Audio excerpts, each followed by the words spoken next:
থেকে এটার মেহমানদারি।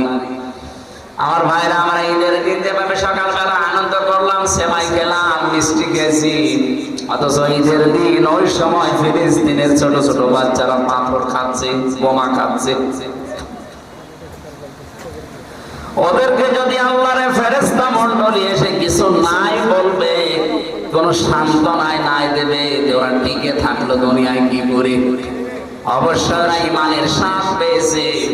আল্লাহকে রব বলার পরে যারা খুশি হয়ে যারা টিকে আছে দুনিয়ায়, যারা ইসলামকে জীবন ব্যবস্থা হিসাবে পেয়ে খুশি আছে।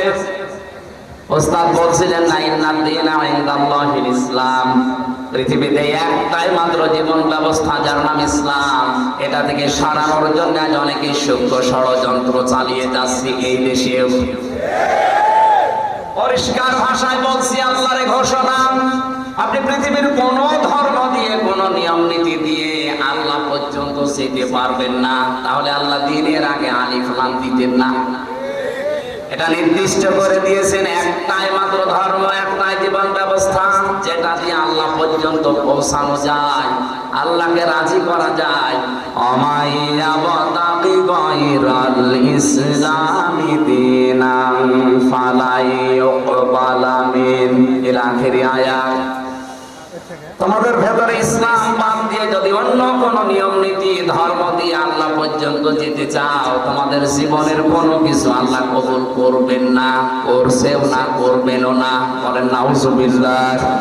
সুতরাং এই বিষয়ে আমরা যারা ৯৬% মুসলমানের দেশে আছি, আমাদের একটু সতর্ক হওয়া লাগবে।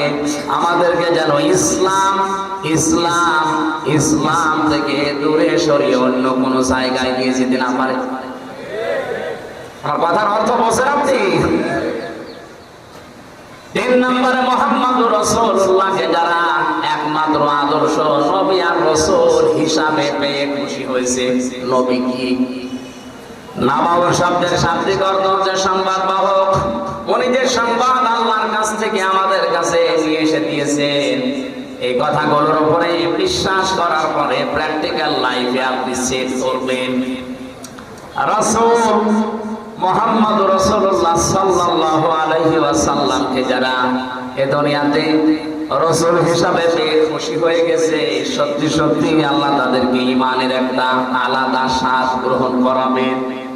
এই ৩টা বিষয় পেয়ে আল্লাহ যেন আমাদেরকে ঈমানের আলাদা একটা স্বাদ দান করেন। বলেন আমিন।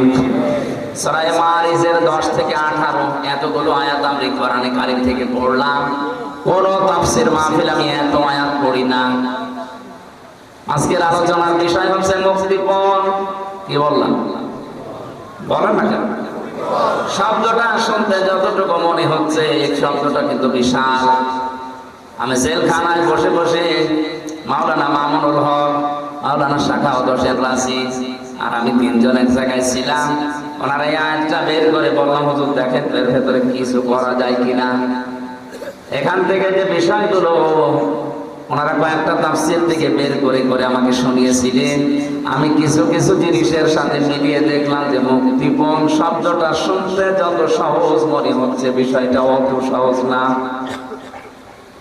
কিয়ামতের ওই কঠিন ময়দানে মহান আল্লাহ তিনি বলেন, আমার কাছে অনেকে মুক্তিপণ দিতে চাইবে।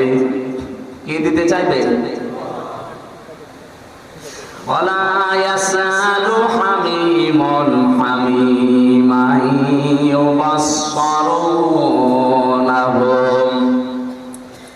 আল্লাহ পাক বলেন, ওই কিয়ামতের কঠিন ময়দানে যেদিন যুবক মানুষ বৃদ্ধ হয়ে যাবে, মেয়েদের লজ্জাস্থান বাদ দিয়ে পেট ফেটে বাচ্চা বের হয়ে যাবে, দুধের বাচ্চার কথা পর্যন্ত মানুষ ভুলে যাবে, মাটি পড়ে তামা হয়ে যাবে, মাথার মগজগুলো টকবক করে পড়তে থাকবে নাক কান দিয়ে। এই কঠিন মুহূর্তে মানুষ মুক্তিপণ দেওয়ার জন্য আমার কাছে আসবে। কোন শহীদ, কোন বন্ধু বন্ধুর পরিচয় দেবে না। এমনকি তাদেরকে যদি সম্মুখে নিয়ে আসা হয়, সামনাসামনি করা হয়, ভুলে যাবে, বলবে কে বন্ধু, আমি চিনি না তোরে। ইয়াওয়াদুল মুজরিমু লাউ ইয়াফতাদি মিন আযাবি ইয়াউমিদিন বিবানি।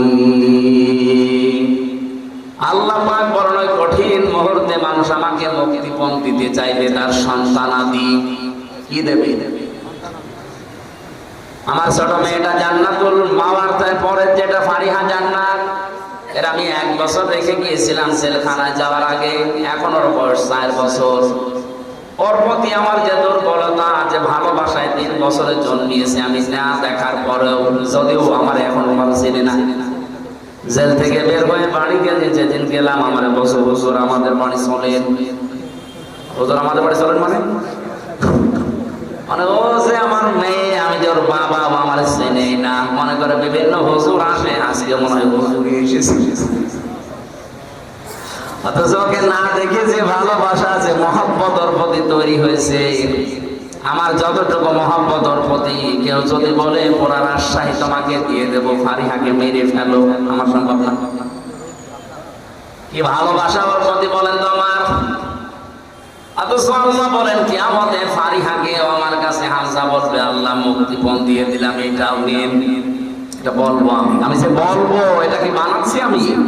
কোরআনে কারীম আমাকে জানাচ্ছে যেটা আমি বলবো।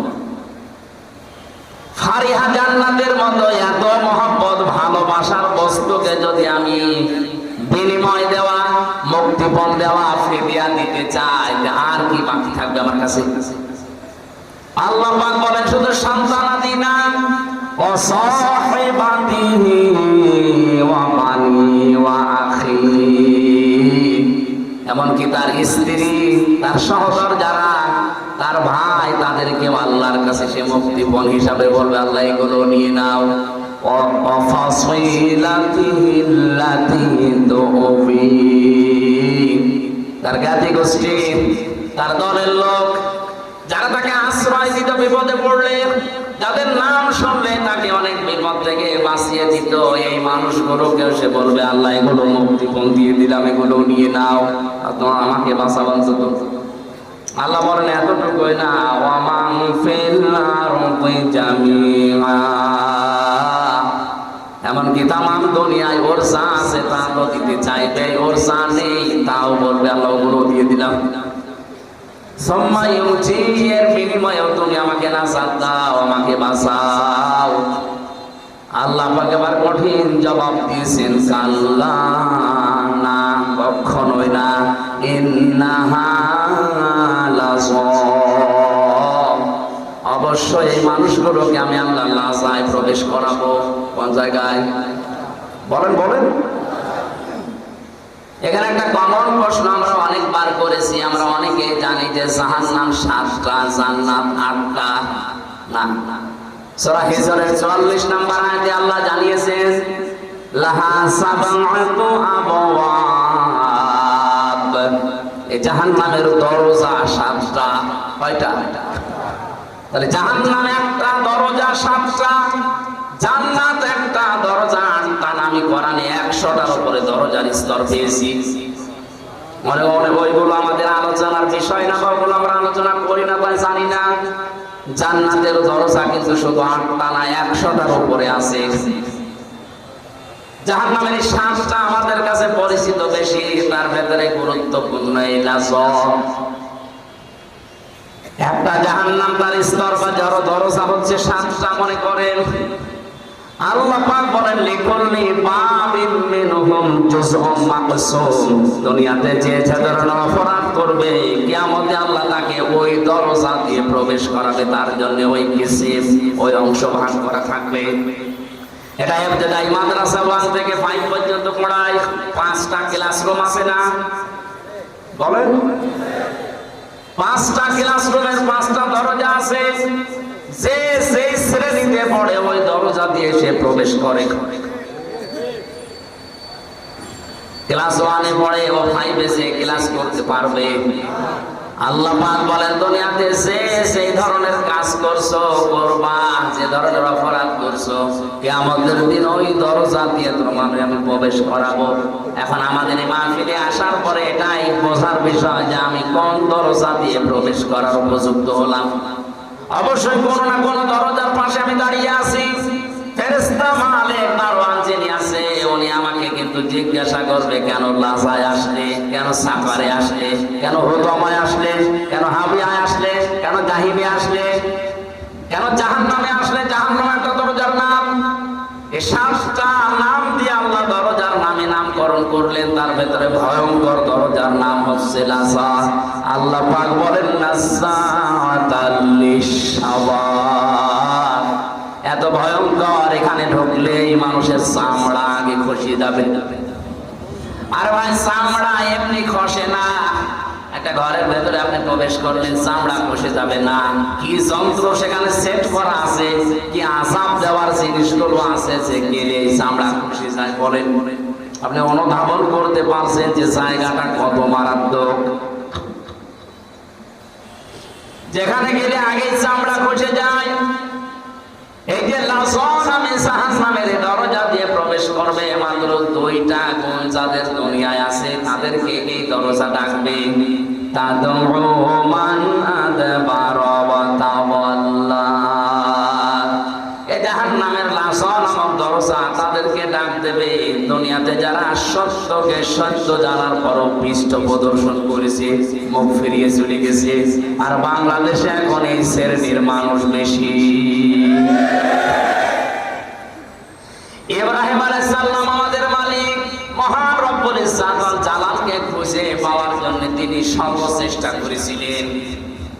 কখনো তারকা দেখে মনে করেছেন এইটা আমার রব, কখনো সূর্য দেখে মনে করেছেন এইটা আমার রব, কখনো চন্দ্র দেখে মনে করেছেন এইটা আমার রব। সর্বশেষ যখন সবগুলো অস্তমিত হয়ে গেছে বলছেন না, যেগুলো ডুবে যায়, যেগুলো অস্তমিত হয়ে যায়, যেগুলো শেষ হয়ে যায়, এগুলো আমার মালিক হতে পারে না। ইন্নী ওয়াজ্জাহতু ওয়াজহিয়া লিল্লাযী ফাতারাস সামাওয়াতি ওয়াল আরদা হানিফান ওয়া মা আনা মিনাল মুশরিকিন। বলেন আল্লাহু আকবার। হযরত ইব্রাহিম কত চেষ্টা করে সাধনা করে তার মালিককে খুঁজে পেয়েছেন, অথচ বাংলার মুসলমানদের চোখে আঙ্গুল দিয়ে দেখিয়ে দিলে এরা মানতে চায় না। জাহান্নামের লাযা নামক এই দরজা তাদেরকে ডাকবে, তাদউ মান আদবারা ওয়া তাওয়াল্লা, যারা সত্য থেকে পৃষ্ঠ প্রদর্শন করে আর মুখ ফিরিয়ে চলে যায়। আমি যে প্রথমেই বললাম এই শ্রেণীর মানুষ বাংলাদেশে বেশি, এটা কেন ভুল বললাম? কথা বলে না কেন? কারণ এই দেশের মতো এত কোরআনের আলোচনা পৃথিবীর কোন জায়গায় হয় না।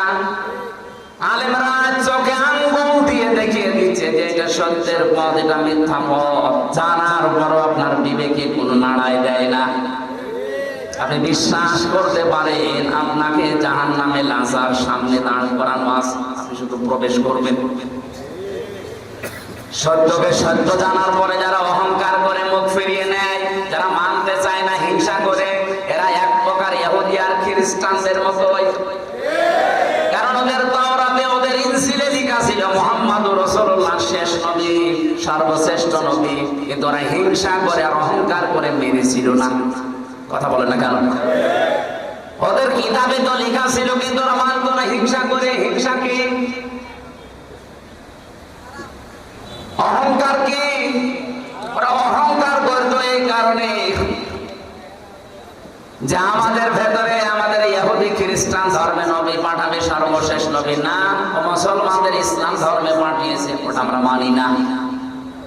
আর হিংসা করতো এই যে আর লোক পায়নি আল্লাহ, এই গরিব মানুষ নবী বানিয়েছে, এত টাকাওয়ালা সম্পদওয়ালা ক্ষমতাওয়ালা মানুষ আছে, তাদেরকে আল্লাহ চোখে দেখলো না, তোমার মতো গরিব মানুষ চোখে দেখেছে, ও মানি না। এই যে সত্যকে কিন্তু জানতো ওরা সত্য, কারণ তাওরাতে আর ইনজিলে মুসা নবী, ঈসা নবীর চাইতে মুহাম্মদ রাসূলুল্লাহর পরিচয় বেশি ছিল। মুসা নবীর নাম যদি একবার থাকে, মুহাম্মদ রাসূলুল্লাহর নাম ছিল 900 বার।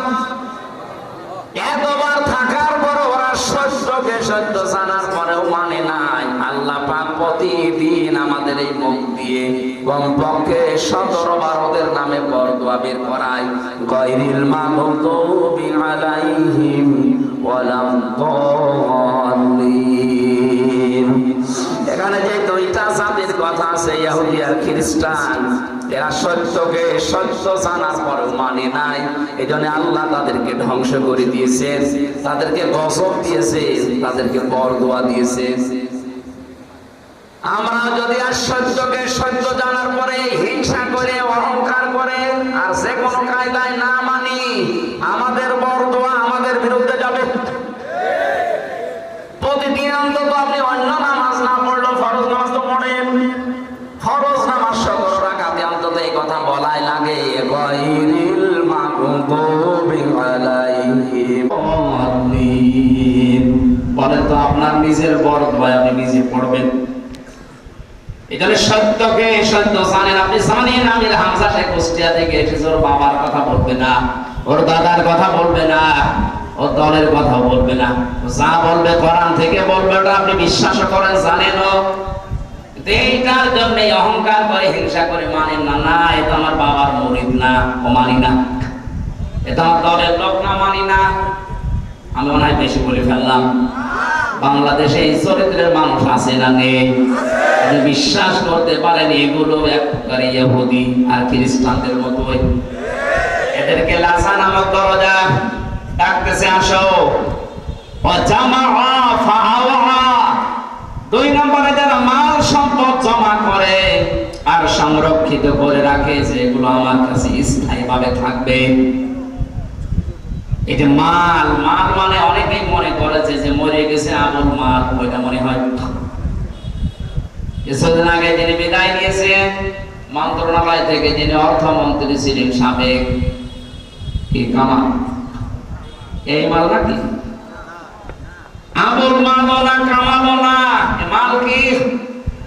ফিজিলালিল কোরআনে মুফাসসির লিখেছেন, মাল শব্দের ব্যাখ্যায় তিনি 5টা বিষয় তুলে ধরেছেন। যারা এই 5টা বিষয় জমা করে আর বারবার সংরক্ষিত করে রাখার চেষ্টা করে আর মনে করে আমার কাছে থাকবে, ইয়াহসাবু আন্না মালাহু আখলাদা, যারা ধারণা করে এগুলো আমার কাছে স্থায়ীভাবে থাকবে, এগুলো আর হাত ছাড়া হবে না, এই মানুষগুলোকে মহান আল্লাহ তমা নামক দরজা দিয়ে প্রবেশ করাবে। বলে নাউজুবিল্লাহ।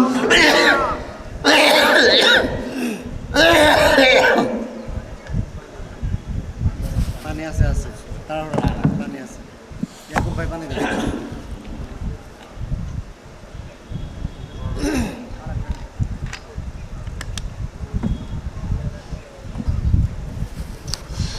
তাফসীরুল কোরআন মাহফিল লিখে দিয়েছেন, ওদের তাফসীর আকারে কথা বলছি নাকি আমি সাপের কাহিনী শুরু করব? আল্লাহ পাক জানিয়েছেন যারা মাল জমা করে, আল্লাযী জামাআ মালা ওয়া আদ্দাদা, আর বারবার গণনা করে মনে করে আমার কাছে স্থায়ীভাবে মাল থেকে যাবে, এটা সংরক্ষিত করে রাখার চেষ্টা করছে। এদেরকে লাসা এবং হুতামা নামে যে জাহান্নামের দরজা, এদেরকে ডাকবে, আসো। এমন কঠিন অবস্থা আল্লাহ দরজার ভেতরে রেখেছেন, নারুল্লাহিল মুকাদ্দা। আল্লাহ পাক বলেন, হুতামা নামক জাহান্নামে যে দরজার ভেতরে আগুন আছে, এই আগুন আমি আল্লাহ নিজে জ্বালিয়েছি। বলেন নাউজুবিল্লাহ। দুনিয়ার আগুন কোন জায়গায় লাগলে সে জায়গা পুড়ে যায়, আর হুতামা নামক জাহান্নামে যে আগুন আল্লাহ রেখেছেন, ওই জায়গায় কেউ গেলে আগে তার কলিজা পুড়ে যাবে। আল্লাহকে তাফতারি ওয়ালা লাফিদা, কলিজা পর্যন্ত আগে পৌঁছাবে, ওটা সারকার হয়ে যাবে আগে। এমন কঠিন মারাত্মক জায়গা মহান রব্বুল ইজ্জাতুল জালাল আমাদের জন্য রেখে দিয়েছেন হুতামা, লাজা।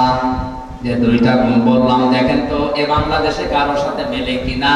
যারা সত্যকে জানার পরও পৃষ্ঠ প্রদর্শন করে চলে যায়, মুখ ফিরিয়ে নেয়, আর মাল জমা করে আর বারবার সংরক্ষণ করার চেষ্টা করে। এগুলো আমি মালের 5টা ব্যাখ্যা পেয়েছি তাফসীরে। 1 নম্বরে মাল বলতে নবী আয়াতের ব্যাখ্যা জানিয়েছেন, দুনিয়া কুল্লুহা মাতাউন ওয়া খায়রু মাতাউদ দুনিয়া ইমরাতুস সালিহা। পৃথিবীর সবগুলো সম্পদ মাল, এর ভেতরে উত্তম সম্পদ হচ্ছে আল্লাহওয়ালা নেককার মেয়ে মানুষ। জোরে বলেন সুবহানাল্লাহ। সম্মানিত মা বোন, আমি দেখলাম বহু মা বোনেরা আম গাছতলায় বসে আছেন, বাসতলায় বসে আছেন, নেককার নারী, এগুলো দুনিয়ার শ্রেষ্ঠ সম্পদ। কি এটা? আল্লাহর নবী জানিয়েছেন 4টা গুণ যার ভেতরে আছে তাকে শ্রেষ্ঠ সম্পদ বলা হয়, শ্রেষ্ঠ নারী বলা হয়। এক নম্বরে যার স্বামী বাইরে থেকে আসলে দুনিয়ার সব কাজ কাম বাদ দিয়ে স্বামীকে খুশি করার জন্য এগিয়ে যায়। দুই নম্বরে স্বামী যেটা পছন্দ করে ওটা যদি জায়েজ হয়, জীবন থাকতে ওটা মেনে নেয়। সম্মানিত মা বোনেরা, নামাজের সময় পর্যন্ত আপনার মাথা চুল যেন বের হয়ে না যায়, এটা নিষিদ্ধ। নামাজে যদি চুল বের হয়ে যায় নামাজ নষ্ট হয়ে যাবে, নামাজ ভেঙে যাবে। অথচ স্বামীর সামনে যতক্ষণ থাকবেন চুল ছেড়ে দিয়ে থাকবেন, যতক্ষণ চুল ছাড়া দেওয়া থাকবে, যত চুল দেখবে অতগুলো সওয়াব আপনার আমলনামায় লেখা হবে। ওরা চুল ছেড়ে দেয়, উন্মুক্ত করে রাখে, চুল ফুরিয়েও রাখে, স্বামী বাদ দিয়ে অন্যের সামনে। কথা বলুন, যারা এসেছেন গাছতলায়, আম গাছতলায়, বাঁশতলায় বসে আছেন, আপনাদেরকে আমি ভালোবাসি, বাঁচাতে চাই। আপনি যদি সত্যি শ্রেষ্ঠ সম্পদ হতে চান, স্বামী যখন বাইরে থেকে আসবে দুনিয়ার যত গুরুত্বপূর্ণ কাজ থাক সব আপনার জন্য হারাম। এখন কোনো কাজ জায়েজ নেই। স্বামী যাতে খুশি হয় আপনি সেই কাজ করবেন। আর যদি আপনাকে হাতা কাটা ব্লাউজ দেখে মনে করে না এটা আমার ভালোই লাগে, আর ওইভাবে তার সামনে থাকবেন, কোনো অসুবিধা নেই। তাহলে ওইটা পরে ওর বাইরে যাওয়া যাবে না।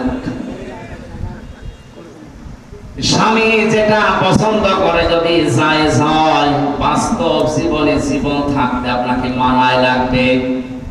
আমি স্বামী, এখানে যারা আছে প্রত্যেকেই যারা স্বামী আছে জিজ্ঞাসা করবেন মনের খবরটা এই, প্রতিটি স্বামী চায়, পছন্দ করে বিয়ের পরে যেন আমার মা বাবা আমার সাথে থাকে। কথা বলেন না কেন? কিন্তু আমি বাস্তবতায় দেখছি আজ 100টা 99টা পরিবারে বউমারা এটা চায় না, সব চায় আলাদা হও। এই কথা বলেন। আমি উপায় করবো, ইনকাম করবো, কামাই করবো, আমি চাই আমার মা বাবা আমার সাথে থাকবে। আপনি চান না মানে কি? আপনি নামাজ পড়তে পারেন, রোজা রাখতে পারেন, কালো বোরকা পড়তে পারেন, আপনি নেককার হতে পারেননি। কারণ স্বামী যেটা পছন্দ করেছিল ওটা জায়েজ ছিল, আপনি এখন ওটা পছন্দ করতে পারেননি। এরকম বউ আছে দুনিয়ায় না নেই? কার বাড়ি আছে দেখে হাত বলেন তো। ঠিক আছে, বলা দরকার নেই, ক্যামেরা ওইদিকে ফেলে ভাত বন্ধ হয়ে যাবে। টের পাচ্ছেন আপনি? এত বড় বড় মহারত বসে আছে, এখানে কেউ হাত ধরতে সাহস পাচ্ছে না।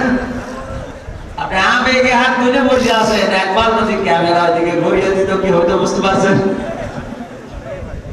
না? কয়েকদিন আগে আমি সৌদি থেকে এসেছি, উমরা থেকে। ওখানে সবচেয়ে একটা বেশি ভিডিও দেখতাম। বাংলাদেশের চট্টগ্রামের এক জায়গায় 4 ছেলে 2 মেয়ে, এরা 6 ভাই বোন মিলে তার 95 বছরের বয়সের বাবাকে নিজের সম্পদগুলো সব নিজেদের নামে লিখে রাস্তায় ছেড়ে দিয়েছে। নাউজুবিল্লাহ বলে, শুধু নাউজুবিল্লাহ বলে শেষ করে দেবেন হয়ে গেল না। শুধু ওই 6 ভাই বোনের দোষ না, ওই বাবারও দোষ আছে। বলেন, এই 6টা ভাই বোন জানেই না যে বাবা কি জিনিস। মা মরে গেছে 10 বছর আগে। নিজেরা 6 জন মিলে কায়দা করে বাবার জমিগুলো নিজের নামে লিখে নিয়ে বাবাকে এখন রাস্তায় ছেড়ে দিয়েছে। বেটার বয়স 95 বছর, ও পড়বে রাস্তায়, মরবে ডেনে পড়ে, সারা জীবন কুকুরের খাবার হবে। সেটা নাউজুবিল্লাহ যারা বললেন না, আমি নাউজুবিল্লাহ বলতে চাই না। এখানে দোষ এই বাবাটার আছে। কারণ আল্লাহর পরে যে মা আর বাবার স্থান, ও বাবা ওই 6 ছেলে মেয়েকে কোনোদিন জানায়নি, ওই রকম শিক্ষা কোনোদিন তাদের দেয়নি। কথা বলেন ঠিক কিনা? আর শিক্ষা ব্যবস্থা নিয়েও যে সূক্ষ্ম ষড়যন্ত্র অনেকে করছে। আমাদের ইমানের দাবি হচ্ছে আমরা অন্তত মুসলিম বলে যারা দাবি করি, আমাদের আবার যেন 95 বছর বয়সে কুকুরের খাবার হওয়া না লাগে। সেজন্য আগে থেকেই ছেলে মেয়েকে এই শিক্ষা দেওয়া আছে আল্লাহর পরে আমার স্থান। এটা পাওয়া যাবে যে জায়গায়, ওখানে আপনি নিয়ে যান তাদের। এই যে সাকওয়াইল আছে মাদ্রাসা নাকি জানো? সাকওয়া নাকি? এরকম জায়গায় দিয়ে দিলে ওই জায়গা থেকে যে অধ্যক্ষ সাহেব ওনাকে শিখাবে আপনার ওই ছেলেকে ওই মেয়েকে, আকাদা রাব্বুকা আল্লা তা'বুদু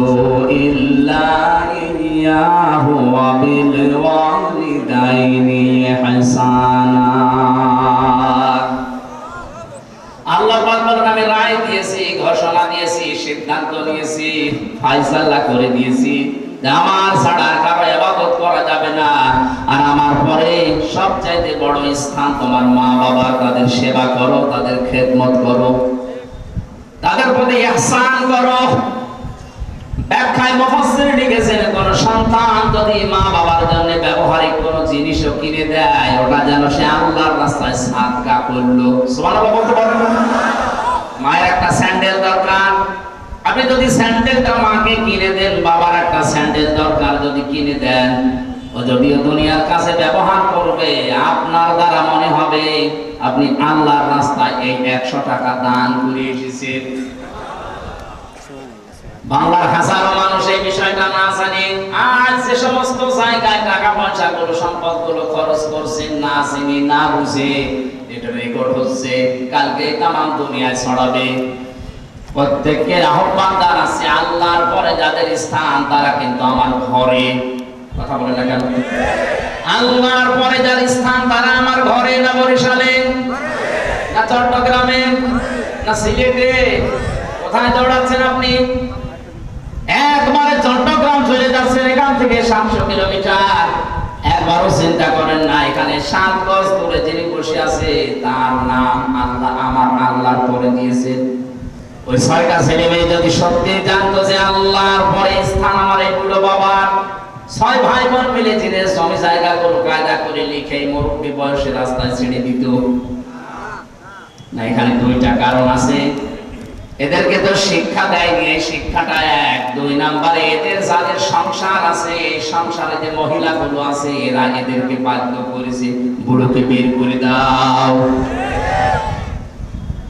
সম্মানিত মা বোনেরা, আপনার শ্বশুর শাশুড়ির খেদমত করা, সেবা করা আপনার জন্য ফরজ না।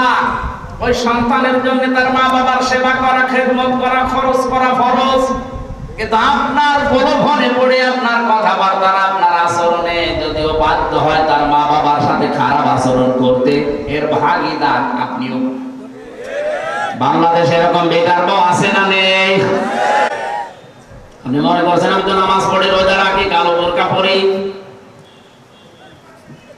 আমি তো আবার বলছি, আজ হাজারো পরিবারে সন্তানটা তার মা বাবার সাথে ভালো আচরণ করা, তাদের খোঁজ খবর নেওয়া, তাদের পেছনে যে খরচ করার দায়িত্ব, এটা পালন করতে 100 বার পারে না। এর পেছনে দায়ী ওই বৌমা। কথাটা যদি সত্য হয়ে গেল, এটাই বাস্তব। আল্লাহ মেয়েদেরকে যেন এই সংকীর্ণ মন থেকে বেরিয়ে আসার তৌফিক দেন, বলেন আমিন। আমি নিজে একজনের জামাই, আল্লাহর কসমে কোরআন আমার সামনে আমি হাতে নিয়ে বলছি, আমি আমার শ্বশুর শাশুড়িকে যে নজরে দেখি, যেভাবে মহব্বত ভালোবাসা দেন, সত্যি করে বলছি, প্রত্যেকটা পুত্রবধূ যদি তার শ্বশুর আর শাশুড়িকে এই নজরে দেখতো, কোন ছেলে তার মা বাবাকে আলাদা করে দিত না। আমি তো মেলে না, আমি পাই না। কোন কারণে তাদের আলাদা করে দেওয়া লাগবে আমি তো বুঝি না। আপনি কি মনে করেন যে আলাদা করে দিলে আমি বেশি খেতে পারবো, আনন্দে থাকতে পারবো? নবীজি হাদিস তিরমিজি শরীফের হাদিসে জানিয়েছেন, কোন স্ত্রী যদি চায় যে তার স্বামীর হায়াত বেড়ে যাক, তার স্বামীর সম্পদ বেড়ে যাক, তার সম্মান বেড়ে যাক, সে যেন স্ত্রী হিসাবে স্বামীকে বারবার পরামর্শ দেয়, স্বামী তুমি আর যাই করো, অন্তত নিকট আত্মীয় স্বজনের খোঁজ রাখো। আপনার সবচাইতে বেশি নিকট আত্মীয় আপনার মা, শ্বশুর শাশুড়ি, এই স্বামীর বোন, ভাই, ফুফু, চাচা, একথা বলছে না? এদের খোঁজ খবর রাখবেন আপনার যতটুকু সামর্থ্য আছে, বারবার তাকিদ দিয়ে হলো এটা করবেন। তাহলে দুনিয়ার যে ভয়গুলো আছে, ভয়গুলো আল্লাহ দূর করে দেবে। মুহাম্মদুর রাসূলুল্লাহ যেদিন নবুয়ত পাওয়ার পরে এসে ভয় পেয়েছিলেন, বলছিলেন সাম্মিলুনি, আমারে ঢেকে দাও। খাদিজাতুল কুবরা দিন 5টা কথা বলেছিলেন, স্বামী আল্লাহি কাল্লা, কখনো না, আল্লাহর কসম, লা ইউখসিকাল্লাহু আবাদান, আল্লাহ আপনাকে কখনো অপমান, অপদস্থ, ভয় দেখাতে পারেন না। কারণ আপনি তো নিকট আত্মীয় স্বজনের খোঁজ খবর রাখেন।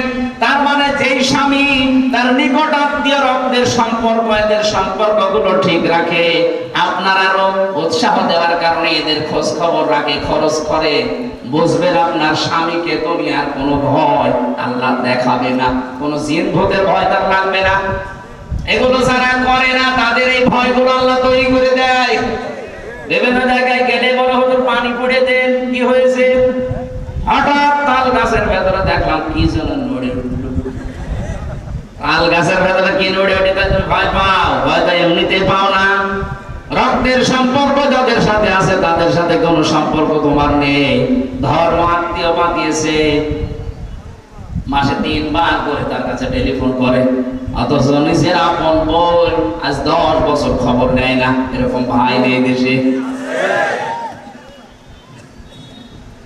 উত্তম স্ত্রীর কথা বলছিলাম। পৃথিবীর শ্রেষ্ঠ সম্পদ যারা, স্বামী যেটা পছন্দ করে আপনি পছন্দ করবেন, ওটা যদি জায়েজ হয়। 3 নম্বরে আপনি স্বামীকে খুশি করার জন্য সাজগোজ করবেন। 4 নম্বরে স্বামীর সম্পদ এবং তার সন্তানদেরকে আপনি ইসলামের পথে চালানোর জন্য চেষ্টা চালাবেন, দেখে শুনে রাখবেন। এই 4টা গুণ যে মহিলার ভেতরে আছে, আল্লাহর নবী জানিয়েছেন 8টা দরজা আল্লাহ খুলে রাখবে জান্নাতে, যে দরজা দিয়ে প্রবেশ করবে কেউ নিষেধ করবে না। বলেন আমিন। দুনিয়ার শ্রেষ্ঠ সম্পদের 1 নম্বরে মালের যে পরিচয় পেয়েছি, এটা নেককার নারী। 2 নম্বরে মালের পরিচয় আছে, মাল মানে ক্ষমতা, সিয়ার, মার মানে এসিআরকে যারা পেয়েছেন আর মনে করছেন এটা সংরক্ষণ করে রাখবো, স্থায়ী করে রাখবো, এর কোনোদিন আমার কাছে হারাবে না। আপনি প্রস্তুত নেন, প্রস্তুতি নেন। আপনাকে লাসা নামক দরজা ডাকতেছে।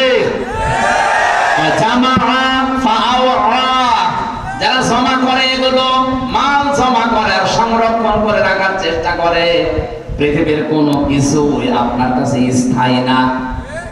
এখন চোখ বন্ধ হয়ে গেলে এশিয়ার পর্যন্ত আপনার বিরুদ্ধে দাঁড়াবে। কথা বলেন ঠিক কিনা? সুতরাং এই ধান্দায় যারা আছেন, এই ভুল ধারণায় যারা আছেন, তারা থামেন। এটা রেকর্ড হয়ে আজ ওদের কানেও যাবে। যারা আজ ক্ষমতার চেয়ার এক জায়গায় পেয়ে মনে করছেন আর কোনোদিন হারাবে না, আপনি ভুল পথে আছেন। এটাকে সংরক্ষণ করার জন্য যারা উঠে পড়ে লেগেছেন, যেটা স্থায়ী করবই, এটা পারা যাবে না। আপনাকে লাসা নামক দরজা ডাকতেছে। এই দরজা থেকে ফিরে এসে জান্নাতুল ফেরদাউসের দরজার সামনে যান। মানে 3 নাম্বার ব্যাখ্যা, মাল মানে টাকা পয়সা। 4 নাম্বার ব্যাখ্যা, মাল মানে অস্ত্র শস্ত্র। আজ যারা অস্ত্র শস্ত্র জমা করছেন আর স্থায়ীভাবে রেখে দেওয়ার জন্য চিন্তা করছেন আগামীতে কাজে লাগাবো, আমি ভেতরে নামতে পারলাম না, এটা দুঃখিত। 5 নাম্বারে প্রভাব প্রতিপত্তি। এগুলো যারা সংরক্ষণ করছেন, জমা করছেন আর মনে মনে স্থায়ী করে নিচ্ছেন, যেগুলো আমি রেখে দেবো সারা জীবন, আপনি পারবেন না। লাসা ডাকতেছে, লাসা আপনাকে ডাকতেছে। এখানে যেন যাওয়া না লাগে, ওখান থেকে ফিরে জান্নাতের যে 100টা দরজা আছে, যে কোনো দরজার সামনে যা। আল্লাহ আমাদেরকে দরজার সামনে থেকে ফিরিয়ে জান্নাতুল ফেরদাউস, জান্নাতুল মাওয়া, যে সমস্ত দরজার নামগুলো আছে 100টা আছে, কোন এক দরজার সামনে যেন আমরা একটু হাজির হতে পারি। বলেন আমিন। আমি এই দাম্পত্য জীবনের যে কলহ চলছে এখন সারা বিশ্বে, বিশেষ করে বাংলাদেশ, ভারত, পাকিস্তানে যা ডিভোর্স আরম্ভ হয়েছে, জেলখানার ভেতরে 3টা বছরে এটা আমি সবচেয়ে বেশি মামলা দেখেছি। হয় বউকে মেরে ফেলেছে, না হাত মারা করে ফেলেছে, না যৌতুকের জন্য দাঁড়িয়ে দিয়েছে। মানে পারিবারিক জীবনের এই যে কলহ এবং এর সমাধানটা কি, ওখানে 19টা পয়েন্ট দেওয়া আছে। ওখানে আমি তো জেলখানায় বসে বসে 3 বছর তো কাজ ছিল না, ফাঁসির কন্ডেম সেলের ভেতরে ছিলাম। বসে বসে টুকে রেখেছিলাম কারারক্ষীদের কাছে কলম নিয়ে নিয়ে। পরবর্তীতে বাইরে এসে ওগুলো বই আকারে আমি ছাপিয়েছি। আমার গাড়ি কোথায় আছে আমি জানি না, ওই কর্নারে আছে। মেয়েদেরকে আপনি কিনে উপহার দেবেন, বলবেন যে এটা বড় দাম্পত্য জীবনের পরকীয়া প্রেম যাদের আছে, আমি বিশ্বাস করি তারা পুরাটা শেষ করবে, থামবে। কারণ এই পরকীয়া প্রেমের কারণে হাজারো পরিবারে যার সন্তান তৈরি হচ্ছে। আপনি এদিকে জানেনই না যে ছেলে কার, অথচ ছেলে হয়েছে অন্য জনের মতো। কি গো, এই ছেলে তো আমার মতো না, তো হবে কি করে? অত লাইন করেছে অন্য জায়গায়, আপনার সাথে চেহারা মিলবে? আপনি থাকেন হয়তো 10 দিন আর ও থেকেছে 30 দিন, বলেন হয়ে যায়, বইটা কিনে স্ত্রীকে, মেয়েকে, মাকে, বোনকে পড়াবেন। ওই সামনে গাড়ি আছে, আর পুরুষদের জন্য একটা আছে, জানি না ওখানে পাওয়া যাচ্ছে, নিয়ে যাবেন নামাজের মোনাজাতের পরে। সম্মানিত ভাইরা, এই আয়াতটায় 7টা পয়েন্ট ছিল। আমরা সামনে আর 10 মিনিট আছে নামাজের, বইটা নিয়ে আজকের মতো বাড়ি যান। রাতের বেলা রাত 9টা একটা মাহফিল আছে ভবানীগঞ্জ বাজারে, মাঝগ্রাম, ভবানীগঞ্জ মাঝগ্রাম, রাত 9টা 9:30 ওখানে উঠবো ইনশাল্লাহ। আমরা আগামীকাল আছে নরদাস আছে, কালকে দিনের বেলায় আসরের পর থেকে মাগরিব পর্যন্ত আমরা কথা বলবো। আল্লাহর ভেতরে যে আপনাদেরকে কোরআনে কারিমের আকর্ষণে বসিয়ে রেখেছে, না হামজার আকর্ষণে, কোরআনে কারিমের আকর্ষণে যারা বসে আছে, খুশি হয়ে বলেন আলহামদুলিল্লাহ। আজকের এই সময়টুকু কিয়ামতের ময়দানে আল্লাহ যখন হিসাব নেবেন তখন বাইরে রাখবেন। এই সময়ের হিসাব আল্লাহর কাছে দেওয়া লাগবে, কারণ এর সাথে যার যে সম্পর্ক আছে কোনো কিছুকে আল্লাহ নষ্ট করেন না। যে এর কাছে আসবে, ইন্নাহু লাকুরআনুন কারীম, নিশ্চয় এটা সম্মানিত কোরআন। এর কাছে যে আসবে দুনিয়া আখিরাতে তার সম্মান মর্যাদা আল্লাহ দিন যত যাবে বাড়িয়ে দেবে। এটা আমাদের জীবনে একটা নিয়ামত মনে করছি আমরা, নাকি বলেন? আল্লাহ পাক বলেন, ওয়াইদা আযানা রাব্বুকুম লাইন শাকারতুম লাযিদান্নাকুম ওয়া লাইন কাফারতুম ইন্না আযাবি লাশাদীদ। সূরা ইব্রাহিমের 9 নম্বর আয়াত 7 নম্বর আয়াতে আছে। তাফসীর হাক্কানীতে পড়েছি, আল্লাহ পাক বলেন, যদি নিয়ামত পাও শুকরিয়া আদায় করো, আমি আল্লাহ অবশ্যই ওটা তোমাদের জীবনে বৃদ্ধি করে দেব, বাড়িয়ে দেব। এই যে লাযিদান্নাকুম এই শব্দের ব্যাখ্যা করতে গিয়ে মুফাসসির লিখেছেন, কেউ যদি নিয়ামতের শুকরিয়া আদায় করতে চায় 3টা শর্ত তাকে মানা লাগবে। কয়টা? আমরা অনেকে মনে করি নিয়ামতের শুকরিয়া আদায় মানে প্রতি পর্যন্ত খেয়ে একটা ঢেকুর করে বললাম আলহামদুলিল্লাহ হয়ে গেল। একটা বাক্য, কেউ যদি শুকরিয়া আদায় করে লাযিদান্নাকুম লামে তাকিদ নুনে সাকিলা, এত বড় কঠিন শব্দ আল্লাহ দিতেন না, এমনিতে নরমাল শব্দ দিতে পারতেন। নিয়ামত কি এবং এর শুকরিয়া আদায় করলে আল্লাহ যে বাড়িয়ে দেবেন কেন, ব্যাখ্যায় যে 3টা জিনিস পেয়েছি। 1 নম্বরে, এই কথা বলেন, কি আসছে এখানে? কেউ আসবেন না ভাই,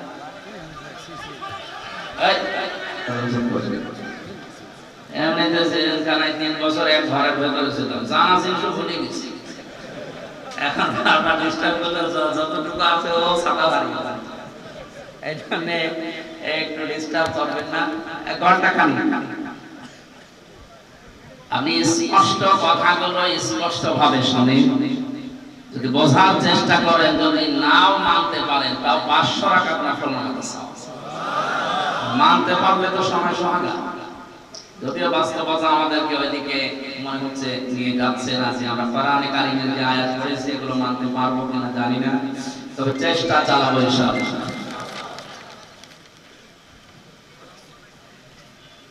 নিয়ামতের শুকরিয়া আদায়ের মাধ্যম প্রথম নম্বরে আপনাকে মুখে বলা লাগবে যে হ্যাঁ, এটা আমার জীবনে নিয়ামত।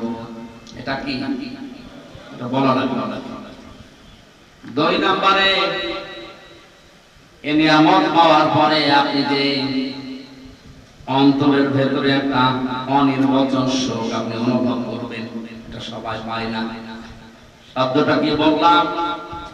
একটা অনির্বচন শোক আপনি পাবেন। এটা উদাহরণ দিতে গিয়ে তাফসীরে পড়েছি,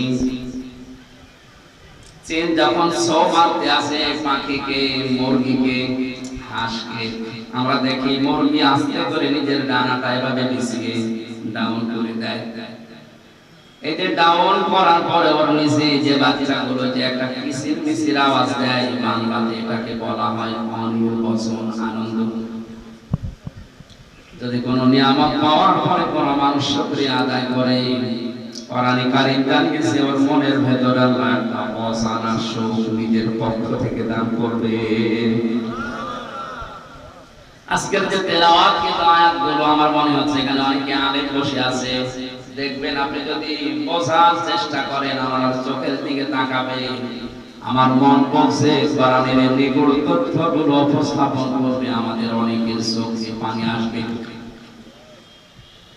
وَإِذَا سَمِعُوا مَا أُنزِلَ إِلَى الرَّسُولِ تَرَى أَعْيُنَهُمْ تَفِيضُ مِنَ الدَّمْعِ مِمَّا عَرَفُوا مِنَ الْحَقِّ يَقُولُونَ رَبَّنَا آمَنَّا فَاكْتُبْنَا مَعَ الشَّاهِدِينَ। সূরা মাইদার ৮৩ নম্বর আয়াতে আল্লাহ জানিয়েছেন, হে নবী, আপনি যখন কোরআনে কারীম তাদের সামনে পড়বেন, পড়া শ্রবণ করার পরে দেখতে পাবেন আপনার কথাগুলো যারা অনুধাবন করা, এর মর্ম মানেগুলো যারা উপলব্ধি করার ক্ষমতা রাখে, ওদের চোখ দিয়ে মনের অজান্তে পানি পড়ছে। কোরআনের আলোচনায় সবার চোখে পানি আসবে না, এটা বোঝার মতো যোগ্যতা যদি আপনার থাকে, উপলব্ধি করতে পারেন যে আল্লাহ কি বলে আর আমি কি করি, আপনি দেখবেন কখন আপনি কেটে ফেলেছেন, আপনি টের পাচ্ছেন না। বাড়ি যাওয়ার আগে মানুষগুলো বলবে আল্লাহ ইয়াকুলুনা রাব্বানা আমান্না, এগুলো তো আমরা বিশ্বাস করেছি, ফাকতুবনা মা'আশ শাহিদিন, যারা সাক্ষী দিয়েছে তাদের সাথে আমার নামটাও তুমি লিখে নাও, বলেন আমিন। মনের ভেতরে একটা অনির্বচন সুখ আপনি নিতে পারবেন। ৩ নম্বরে যে কথাগুলো এখানে বলা হবে কোরআনে কারীম দিয়ে, এই কথাগুলো প্র্যাকটিক্যাল লাইফে আপনি সেট করে করে আল্লাহকে দেখাবেন। এর নাম লা ইন শাকারতুম লা আযীদান্নাকুম। কেউ যদি নিয়ামত পাওয়ার পরে শুকরিয়া আদায় এই ৩টা পদ্ধতিতে করতে পারে, আল্লাহর গ্যারান্টি আল্লাহ এই নিয়ামত তার জীবনে আবার বৃদ্ধি করে দিবেন, বলেন আমিন। ওয়ালা ইন কাফারতুম ইন্না আযাবি লাশাদীদ, যদি গুরুত্ব না দেন, যদি দাম না দেন, মর্যাদা না দেন, আল্লাহ পাক বলেন ওটা আমি ছিনিয়ে নেব, কেড়ে নেব। শুধু কেড়ে নেব তা না, আযাবের ভেতরে ফেলে দেব, বলেন নাউযুবিল্লাহ। তাহলে আমরা মনে করতে পারছি এটা আমাদের জন্য আজকে নিয়ামত। এটা কি লক্ষ লক্ষ মানুষ এলাকায় বাস করে, সবাইকে আল্লাহ কোরআনে কারীমের এই অনুষ্ঠানে, যেহেতু বললাম আজকের এই ১-১.৫ ঘন্টা সময় কিয়ামতে যখন বিচার শুরু হবে আল্লাহ মাইনাস করে রাখবে, বলবে এই জবাব আপনাকে দেওয়া লাগবে না, আপনার বাকি সময় জবাব দেবে। সুতরাং এই সময়টা আল্লাহ যে আমাদের কাছ থেকে জবাব দিচ্ছে না, এটা বিশাল একটা নিয়ামত না? এই নিয়ামত সবাইকে তো দেয়নি, আমাদের যাদের দিলেন, বলেন আলহামদুলিল্লাহ। মান ইত্তাবাআল হুদা বিগাইরিল কুরআন আদাল্লাহুল্লাহ, তিরমিজির হাদিস। আল্লাহর নবী জানিয়েছেন কোরআনে কারীম বাদ দিয়ে পৃথিবীর কোন জায়গায় যদি কেউ ভালো হওয়ার নিয়তেও যায়, আল্লাহ নিজে দায়িত্ব নিয়ে তাকে গোমরা বানিয়ে দেয়। এ কথার লোড কত যারা আলেম আছে টের পাচ্ছে। আদাল্লাহুল্লাহ, আদাল্লাহ ইউদিল্লু বা বিফাল, যদি দল্লা শব্দ আসতো, দল্লা ইয়াকুল্লু, বাংলা অর্থ হলো আপনি নিজেই নিজেকে খারাপ বানিয়ে ফেলেছেন। ৪৩টা বাপ থেকে শব্দটা যখন আসবে একটা একটা করে ৪৩ রকমের অর্থ আসে। বাবে ফাল থেকে আসার কারণে বাংলা অর্থ দাঁড়িয়েছে আপনি হয়তো ভালো হওয়ার নিয়ে যে কোনো জায়গায় গিয়েছিলেন, কিন্তু কোরআনে কারীম সেই অনুষ্ঠানে, সেই জায়গায়, সেই ময়দানে ছিল না। আল্লাহ রাগ করে আপনাকে আরো খারাপ বানিয়ে দেবে। বলেন তো হেদায়েত দেওয়ার একটা ছোট্ট মালিকানা হামজা না, মানে কার? উনি যদি বলে আমি তোকে গোমরা বানিয়ে দেবো, আরো খারাপ বানাবো, তো হেদায়েত দিতে আর দুনিয়ায় কেউ পারবে? বলে। সুতরাং দল, মত, জাতি, বর্ণ, ধর্ম নির্বিশেষে আজকের এই ময়দানে সিদ্ধান্ত নেওয়া লাগবে। শুধু মাহফিল শুনতে আসা না। এ প্রচন্ড গরমে কষ্ট করে যখন এসেছেন, আজকেই মন থেকে সিদ্ধান্ত নিয়ে বাড়ি যাবেন। কোরআন যেখানে নেই, জীবনের আগ পর্যন্ত যতদিন আজরাইল না আসে ওখানে আমি আর যাব না। ওখানে যদি আমি পাগলকে যদি জিজ্ঞাসা করেন গোমরা হবা, রাজি হবে? আল্লাহ দায়িত্ব নিয়ে আপনাকে গোমরা বানাবো। রাজশাহী এলাকায় হাদিসটা না বলায় ভালো, কারণ এই এলাকায় এগুলো চলে না। এগুলো চট্টগ্রাম আর সিলেটে আছে। 48,000 যে পীরের দরবার বাংলাদেশে আছে সরকারি শরীফে, তার অধিকাংশ গুলো ওই দুই বিভাগে। আমাদের রাজশাহী, খুলনা, রংপুর এগুলো থেকে আল্লাহ আমাদেরকে বাঁচিয়েছে। জিনিস খারাপ না, মানে যে জিনিস যত ভালো তার ভেজাল বের হয় তত তাড়াতাড়ি। ও জিনিস তো ভালো জিনিস, এর মানে উস্তাদ, শিক্ষক, মুআল্লিম, আপনি যেটা জানেন না ওনার কাছে জেনে নিন। এটার নামই তো আরবিতে মুআল্লিম বলে, ইংরেজিতে টিচার বলে, বাংলায় শিক্ষক বলে, আর ফার্সিতে বলে। এটা শুনলে অনেকের রাগ হয়, কিন্তু শব্দটা ভালো, খারাপ না।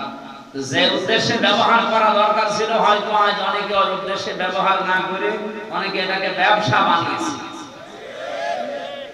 এখানে আজকের এই ময়দানে আমরা সিদ্ধান্ত নিয়ে যেতে পারি, যেখানে কোরআন নেই ওই দরবার যদি আমার বাবাও তৈরি করে ওই দরবারে আমি আর যাব না। এমনিতে 48,000-এর শুধু 8 বাদ দিয়ে 4 থাকবে, সব বন্ধ হয়ে যাবে। আরেকটা কথা বলতাম, এখন দরকার নেই বলা, আগে বলেন বলেন বলে আমি আবার 3 বছর ভেতরে করেছি। আমি মরে গেল আর বলবো না।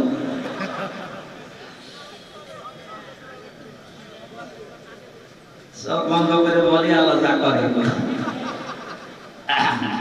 শুধু পীর সাহেবের দরবারে কোরআন নেই, ওখানে গেলে আল্লাহ গোমরা বানিয়ে বেঁচে না। যেই দলে কোরআন নেই ওই দল যদি আমি সাপোর্ট করি, ওখানে থাকি, আমাকে আল্লাহ গোমরা বানিয়ে দেবে। এটা রাজনীতি মনে না করে নিজেকে বাঁচার জন্য আপনাকে বললাম, আমি দেখতে পাচ্ছি কোরআনের আর হাদিসের চোখ লাগিয়ে আপনি জাহান্নামে যাচ্ছেন। আপনি যেন না চান, আপনার নিজের বাবার মতো, ভাইয়ের মতো আমিও আপনাকে ভালোবাসি। নবীর হাদিস দিয়ে সতর্ক করলাম, এখন আপনার বিবেককে যা বলে তাই করাই। যে দলে কোরআন নেই ওই দল যদি আমার বাবাও প্রতিষ্ঠাতা হয়, ওই দলে আমি এখন থেকে নেই। এটাকে সামিয়ানা পর্যন্ত না বাইরে যাবে? আল্লাহ আমাদের বিবেকের তালা লাগা দরজা খুলে দাও, বলেন আমিন। এত নিচের কথা বলার পরেও যদি কারো বিবেক না খোলে, আমার মনে হয় বিবেকের উপরে পুত্রে পোশাক বলছে ঠিক, সবটা ঠিক হলে সমস্যা। আল্লাহ তুমি আমাদেরকে ওমরের মতো বানিয়ে দাও, বলেন আমিন। দরুদ আর সালাম পড়ছি আমাদের নবী মুহাম্মদ রাসূলুল্লাহ সাল্লাল্লাহু আলাইহি ওয়াসাল্লামের প্রতি, যারা আনিত আদর্শ পেয়ে আমরা খুশি না বেজার। আমি এখানে একটা সূক্ষ্ম কথা বলছি, আমরা যারা ওযু করি, ওযু ভেঙে যায় কয় কারণে বলেন তো? বলেন বলেন। 7 কারণে ওযু ভেঙে যায়। যদি একটাও পাওয়া যায় ওযু ভেঙে গেছে, নষ্ট হয়ে গেছে, ওই ওযু দিয়ে আর নামাজ হবে? বলেন। এটা যেমন বুঝলেন, নামাজ ভেঙে যায় 19টা কারণে। কয়টা? কেউ যদি নামাজ পড়ে 19টার ভেতরে একটাও পাওয়া যায়, ওই নামাজ আর নামাজ হবে? ও নামাজ পড়াও যায়। এই দুইটা বুঝেছেন কিনা আগে বলেন? বুঝেছেন? এটা যেহেতু ক্লাস চলছে আর বেশিরভাগ সব শিক্ষক বসে আছে। বিশ্ববিদ্যালয়ে থাকাকালীন দেখেছি সবচেয়ে বেশি ক্লাসে প্রশ্ন করতেন ডক্টর লোকমান স্যার। ওনারা জিজ্ঞাসা করতো ছাত্রদের, এত বেশি প্রশ্ন করে, প্রশ্ন করলে ওটা জীবনে ধরলাম না। আমি বারবার আপনাকে প্রশ্ন করছি কারণ আপনার মরণ পর্যন্ত যেন এটা মনে থাকে। নামাজ ভেঙে যায় 19টা কারণে, নিজেই বললেন একটা পাওয়া গেল, নামাজ আর নামাজ থাকে না। ও নামাজ পড়াও যা, না পড়াও তা। ওযু করলে ওযু ভেঙে যায় 7 কারণে। আমল করলে আমল ভেঙে যায় 2 কারণে। কয় কারণে?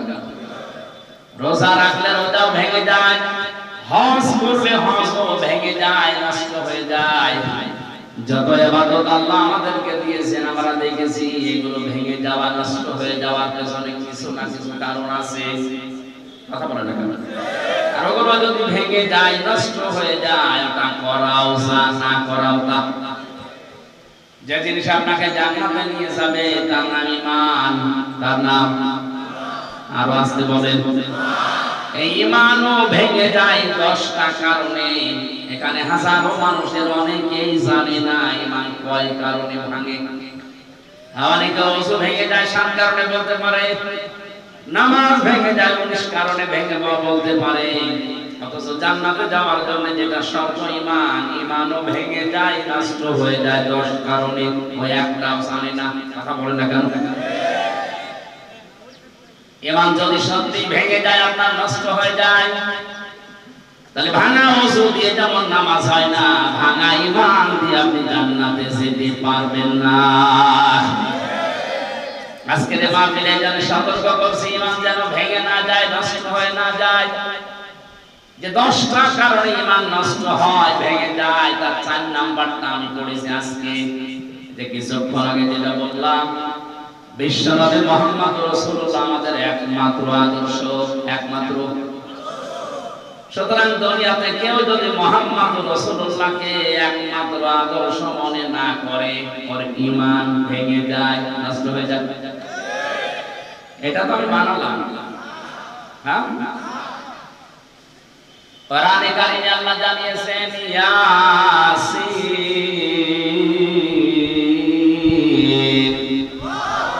ইয়াসিন সূরার ভেতরে 86টা আয়াত আছে।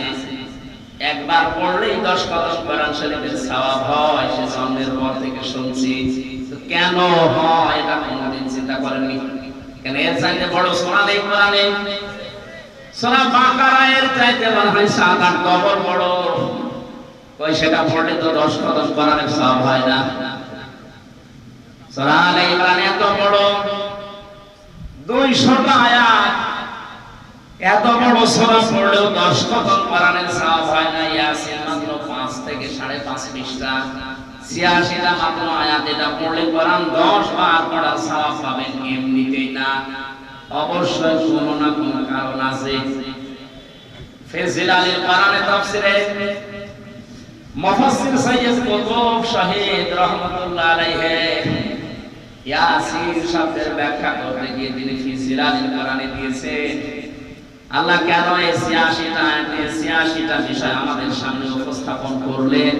কোন মানুষ যদি তার প্র্যাকটিক্যাল লাইফে সত্যি এগুলো মানতে পারে, আমার আল্লাহর কথা বাস্তব প্রতিফলন হবে। 10 বার পড়া কোরআন পড়লে যে সওয়াব হবে, ওই সওয়াব আমলনামায় আল্লাহ দিয়েই দেবে। কি আসে একটা একটা করে আপনাকে দেখা লাগবে। আগে তার প্রথম নাম্বারে ইয়াসিন। প্রথম নাম্বার কি? ইয়া মানে হে, সিন মানে সাজ্জে, যেটা তাফসীরে কাবিরের ভেতরে আছে। সিন শব্দের 5টা ব্যাখ্যা তিনি লিখেছেন আল্লামা ফখরুদ্দীন রাজি রাহমাতুল্লাহ আলাইহি। তিনি বলেন সিন নিয়ে আল্লাহ 5টা বিষয় ইঙ্গিত দিয়েছেন। ইয়া হরফে নিদা, হে, সিন মানে সাজ্জিদুল আলামিন, সিন মানে সাজ্জিদুল বাশার, সিন মানে সাজ্জিদুল কাউনাইন, সিন মানে সাজ্জিদুল আম্বিয়া, সিন মানে সাজ্জিদুল মুরসালিন। আল্লাহ তাআলা জানাতে চেয়েছেন এই পৃথিবীতে আল্লাহর ঘোষণা দেওয়া একমাত্র নেতা, তার নাম মুহাম্মদুর রাসূলুল্লাহ। এজন্য বিশ্ব নবীকে আল্লাহ ডাক দিয়েছেন হে নেতা। হে বলেন, বলেন, হে নেতা। দুনিয়াতে কাউকে আনে মানে ডাকা হয়নি। কোরআনে আল্লাহ শামসা নামে বিশেষ করে নবীজিকে ডাক দিয়েছেন ইয়াসিন, তাহা, মুসাম্মিল, মুদাসসির, আহমদ, মুহাম্মদ, আব্দুল। তার ভিতরে অন্যতম হচ্ছে ইয়াসিন। আল্লাহর ঘোষণা দেওয়ার শব্দটা আল্লাহ নিজে ডাক দিচ্ছেন হে নেতা। এটা আপনার জীবনে মেনে নেওয়া ফরজ। এই জন্য যাদের নেতা ঠিক নেই, আপনি রাজনীতি মনে না করে বিবেককে প্রশ্ন করে সব বসে না সূরা ইয়াসিন পড়লে 10 খতম কোরআনের সওয়াব হয়। এই ব্যাখ্যা করছি, এতটুকু বোঝেন না। জরিপ পেয়েছিলাম জানুয়ারি মাসে, আমি ডিসেম্বরের 8 তারিখে জেল থেকে বের হয়েছি। জানুয়ারির 1 তারিখে একটা জরিপ করেছিলাম। ওখানে লিখেছে বাংলাদেশে 100 জনের মাত্র 15 জন বিশ্ব নবীকে একমাত্র আদর্শ নেতা মেনে চলে, বাকি 85 জন আছে তা না নাই। এই যে ঈমান ভাঙার যে 10টা কারণের 4 নাম্বার কারণ, যেটা যারা বিশ্ব নবীকে আদর্শ মানে না তাদের ঈমান ভেঙে যায়, নষ্ট হয়ে যায়। এই হিসাবে 100 জনের 85 জনের ঈমান আছে না গেছে? তার ভেতরে আমি আপনি মনে হয় নেই। আমরা যেন পড়ে না যাই ওর ভেতরে। এই যে 15 জন আছে এর ভেতরে যারা আমরা থাকতে পারি, আল্লাহ আমাদেরকে কবুল করো, বলেন আমিন। আপনার ঈমানই যদি ভেঙে যায় আপনি কি নিয়ে পড়াই করছেন? পৃথিবীর যত বিষয় আছে প্রতিটি বিষয়ের একটা আলাদা আলাদা স্বাদ পাবেন। কেউ যদি ঈমান আনে ঈমানের শেষ স্বাদ পাবে। নবীজির চাচা হযরত আব্বাস বলেন, মান যাকাতা আল ঈমান মান রাদিয়া বিল্লাহি রাব্বা। কোন মানুষ যদি আল্লাহকে রব বলে খুশি থাকতে পারে যে আল্লাহ আমার রব, আমি খুশি আছি, শুধু খুশি না, এরকম আমি টিকে আছি। কোন মানুষ যদি সত্যিই রব বলে খুশি থাকে এবং টিকে থাকে, তাতানাজ্জালু আলাইহিমুল মালাইকা, আল্লাহ পাক বলেন আমি তার জন্য ফেরেশতা নাযিল করে হলেও সাহায্য করব। তাতানাজ্জালু এটা মশালে বর্তমান ভবিষ্যৎ প্রেজেন্ট ফিউচার। এখন করছেন মালাকুন না দিয়ে মালাইকা দিয়েছেন। কিয়ামত পর্যন্ত আল্লাহ যে সাহায্য করবে আল্লাহর ওয়াদা, এটা মিথ্যা হতে পারে? আর আসতে বলেন ফেরেশতারা সময় এসে কি বলবেন?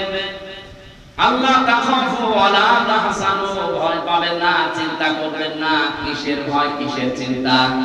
তাফসীরে ইবনে কাসির মুফাসসির লিখেছেন, মানুষ হয়তো ভয় করতে পারে আল্লাহ আমি এখনই যদি মারা যাই, হয়তো চিন্তা করতে পারে এখনই মারা গেলে আমার যে ছেলে আছে ও ছেলের কি হবে, আমার যে মেয়ে বিয়ে দেওয়া লাগবে ও মেয়ের কি হবে, আমার যে বিশাল সম্পদ আমি গড়েছি, আমার যে বিশাল ক্ষমতা, এটা আমার কি হবে। এই চিন্তা, এই ভয় তার মনের ভেতরে আসতে পারে। ফেরেশতারা ওই সময় এসে তাকে বলে ভয় পাবেন না, চিন্তাও করবেন না, পুরো সব দায়িত্ব আল্লাহ নিজের হাতে নিয়ে নিয়েছে। এই ওয়াজটা করা যত সহজ মুখ দিয়ে, এটা প্র্যাকটিক্যাল লাইফে সেট করা অত সহজ না। যারা সেট করেছে তারা বুঝতেছে। আমি বলতাম না শুধু আয়াতের সাথে রিলেটেড, এই জন্য বলছি যেন আপনি উদ্বুদ্ধ হতে পারেন। জেলখানায় থাকাকালীন এক কারারক্ষী এসে আমার বলছিল আল্লাহর এক বান্দার ফাঁসি হবে, রাত 10টা 1-এ তার ফাঁসি। সন্ধ্যা 7টার সময় এসে বলছে স্যার আপনি রেডি হয়ে থাকেন, আর বেশি সময় নেই। উনি আমার বলছে কারারক্ষী ভাই এখনো তো 3টা ঘন্টা, 2 ঘন্টা ঘুমিয়ে গেলাম, তুমি 1 ঘন্টা আমার রেডি।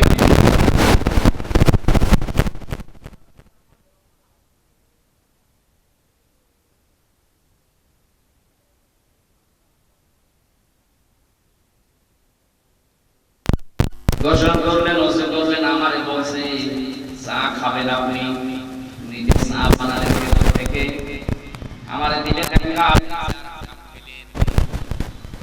দরকার নামাজ আদায় করে ডাক দিয়ে বলছে ভাই এবার চলেন, আমি রেডি হয়ে গেছি। মনে বলছিল তোরা আমিও তো মানুষ, আমার তো মনে হচ্ছে বাকি আছে থাকলে লা ইলাহা ইল্লা আনতা সুবহানাকা ইন্নী কুনতু মিনাজ জালিমিন। রব্বুল আলামিনের প্রচন্ড গরমে জান্নাতের বাগান যারা সাজিয়ে দিল, এই মানুষগুলোকে তুমি কবুল করো।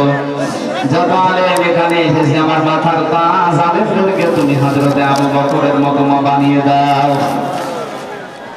মাহফিলের মান বাস্তবায়নে তোমার যে বান্দা আবু সাঈদ সহ মাননীয় এমপি সাহেব অধ্যক্ষ আবুল কালাম আজাদ ভাই সহ যত মানুষ কোরআনে কারিমের এই অনুষ্ঠানের জন্য শ্রম দিয়েছে, গোয়েন্দা বিভাগের যে মানুষগুলো সাহায্য সহযোগিতা করেছে, কোরআনের জন্য যে যতটুকু এগিয়েছে তুমি তার দিকে অতটুকু এগিয়ে যাও।